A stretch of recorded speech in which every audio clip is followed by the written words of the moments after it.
करना चाहूंगा। कृपया स्वागत करिए विजय शंकर जी का। विजय शंकर यादव जी कृपया मंच पर आएं। विजय शंकर यादव जी शुरू से ही छात्र राजनीति में सक्रिय रहे हैं, तो आज हम आपसे जरूर जानना चाहेंगे कि जब हम निवेशकों की बात करते हैं तो हम युवाओं को खासतौर पर कैसे आकर्षित करें, और निवेश जरूरी है क्या शहरों में हो? आपने गांव में बहुत काम किया है, तो ग्रामीण निवेश को लेकर क्या कहेंगे? इस पर हम आपकी बात जरूर सुनेंगे, लेकिन उससे पहले मैं रोहित जी से अनुरोध करूंगी कि फूलों से विजय जी का स्वागत करें।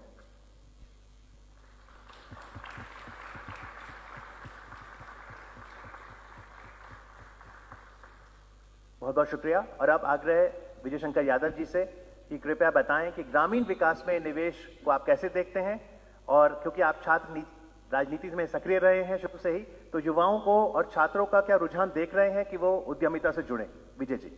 धन्यवाद संचालक महोदय। उपस्थित कार्यक्रम के अध्यक्ष माननीय हरि नारायण राजभर जी, उपस्थित बंधु, पत्रकार बंधु, सम्मानित साथी गण, योगेंद्र जी, रोहित जी, कुणाल जी, सुनील जी, सफदर भाई जी और तमाम वक्ता साथी, मंच के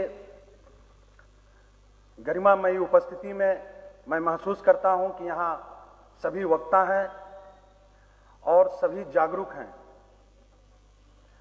सरकार द्वारा जो ये लघु उद्योग के प्रोत्साहन के लिए ये सेमिनार आयोजित किया गया है, जिसमें मुझे संबोधन प्रस्तुति के लिए आमंत्रित किया गया, चंद शब्दों में मैं चाहूंगा कि आप तक अपनी संवेदना, अपनी आवाज पहुंचा सकूं।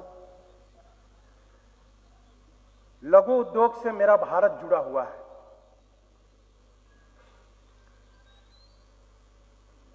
जब कोई बड़ा व्यापार हमारे देश में नहीं था, तो यही लघु उद्योग कहीं ना कहीं हमारे देश को मजबूती देता था। आज जो बड़े पैमाने पे आधुनिक युग है, कंप्यूटर युग है, टेक्नोलॉजी में और मशीनीकरण में के होने से हम आगे भी बढ़ रहे हैं, विकास की तरफ भी बढ़ रहे हैं, लेकिन कहीं ना कहीं रोजगार भी छीन रहा है।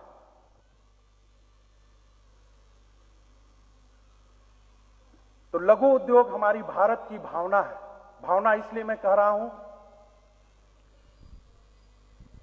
कि जब कुल्हड़ में आप चाय पीते हैं तो उस मिट्टी की खुशबू को आप महसूस करते हैं। और यहां उपस्थित जो निवेशक इस क्षेत्र में पैसा लगाने आए हैं, ऐसी सोच रखते हैं, निस्संदेह वो हमारी राष्ट्र की ताकत है। क्योंकि आज हर निवेशक ये चाहता है कि हम ऐसे क्षेत्र में पैसा लगाएं कि हमारी आमदनी दुगनी, चौगुनी, पचगुनी हो। लेकिन यहां आमदनी से ज्यादा हमें उन लोगों को मजबूती देना है जो इस रोजगार से जुड़े हैं। कहीं ना कहीं लघु उद्योग कमजोर भी पड़ रहा है।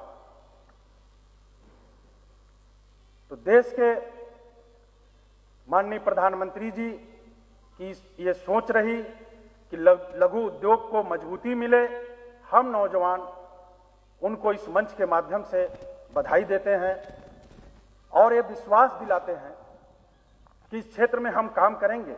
जरूरी नहीं कि जो पैसा लगा रहा है वही इस क्षेत्र में काम करेगा और उस पैसे से डेवलप होगा।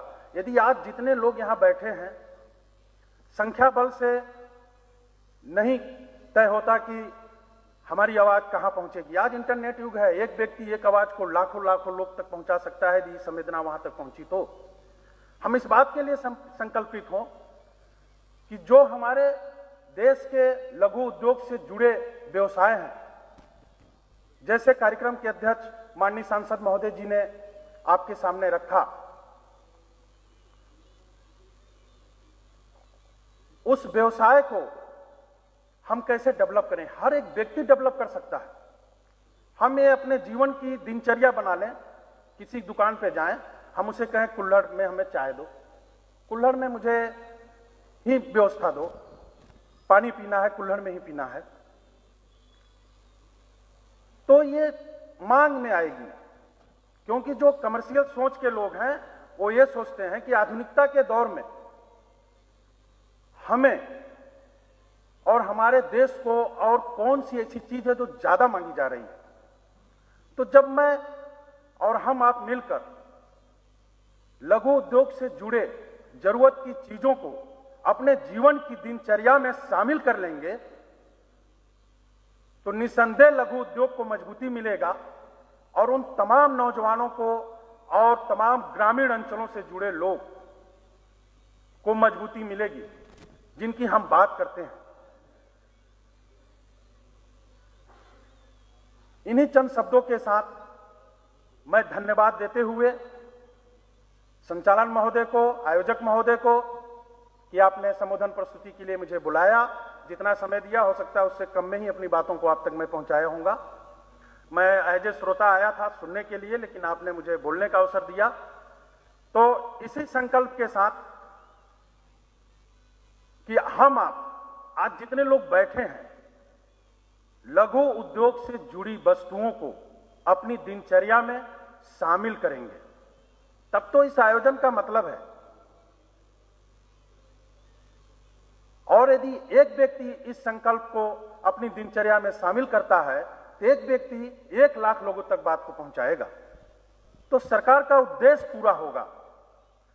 और जो लोग विदेशों से इस कार्यक्रम में उपस्थित हुए हैं और हमारे भारत के प्रति ऐसा सोच रखते हैं कि हमें लघु उद्योग क्षेत्र में पैसे को निवेश करना है, तो हम उन्हें प्रणाम करते हैं, भारत की तरफ से नमस्ते करते हैं। सही मायने में भारत के नमस्ते के अधिकारी वो हैं।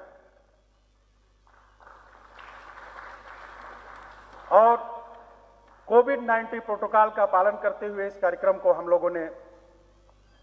आप लोगों ने आयोजित किया है, उसका हम लोग पालन भी करेंगे, आगे भी पालन करेंगे। लेकिन यहां उपस्थित जो भी लोग हैं, कोविड-19 पे भी थोड़ी चर्चा 1 सेकंड 2 सेकंड के समय लेते हुए मैं करना चाहूंगा। और मैं चाहूंगा, पत्रकार साथियों से भी निवेदन करना चाहूंगा, मुझ नौजवान द्वारा सरकार से एक मांग भी की जा रही है कि कोविड-19 प्रोटोकॉल को मरीज और डॉक्टर के बीच से हटाया जाए। पूरे समय हम लोगों ने देखा कि मरीज बता रहा है यहां दर्द है, डॉक्टर कह रहा है कि आप जो है कोविड जांच कराओ तब आओ, तब तक घटनाएं भी हो गई हैं।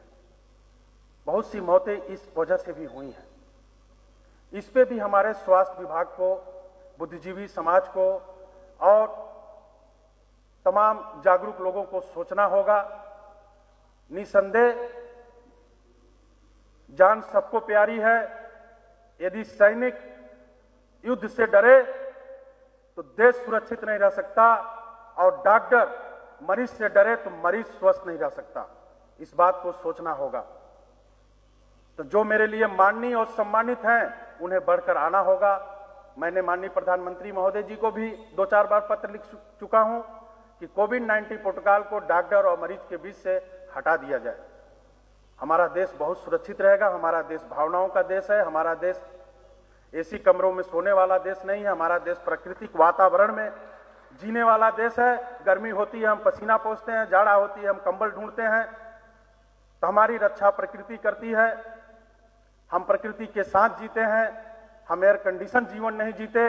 हमें कोविड-19 प्रोटोकॉल चिकित्सा क्षेत्र में नहीं चाहिए। जय हिंद, जय भारत। आपका भी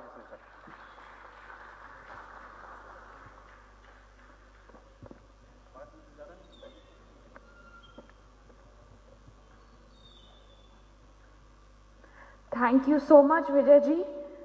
मुझे लगता है हमारी अमित विजय जी से मेरी ना टेलीपैथी हो गई है, क्योंकि जैसे उन्होंने कहा कि कुल्हड़ में चाय पीनी है, पिछले 6 मंथ से मैं सिर्फ कुल्हड़ में ही चाय पी रही हूँ, क्योंकि it's giving me essence and flavour. तो I personally agree with him. बिल्कुल सही, हमें प्लास्टिक को ना कहना है, खासतौर पर जो सिंगल यूज प्लास्टिक है तो हम कभी कभी वो इस्तेमाल करते हैं, उससे प्रकृति को बहुत नुकसान पहुंचता है। तो जैसा विजय जी ने कहा कि हम प्रकृति प्रेमी बने और अपने व्यवहार में ही अगर हम प्रकृति को अपना लेंगे तो शायद कोई भी महामारी या इन्फेक्शन हमें छू नहीं पाएगा। और दूसरी बात जो उन्होंने कही कि अगर लघु उद्योग की जब बात होती है, हरिनारायण जी ने भी कुटीर उद्योग की बात की थी, तो बहुत ज़रूरी है कि उनको प्रोत्साहन देने के लिए हम अपनी दिनचर्या में उनका कोई ना कोई उत्पाद ज़रूर शामिल करें। तो बहुत बहुत शुक्रिया आपके विचारों के लिए। और अभी बहुत से उद्यमी हमारे साथ हैं जिन्हें आप सुनना चाहेंगे।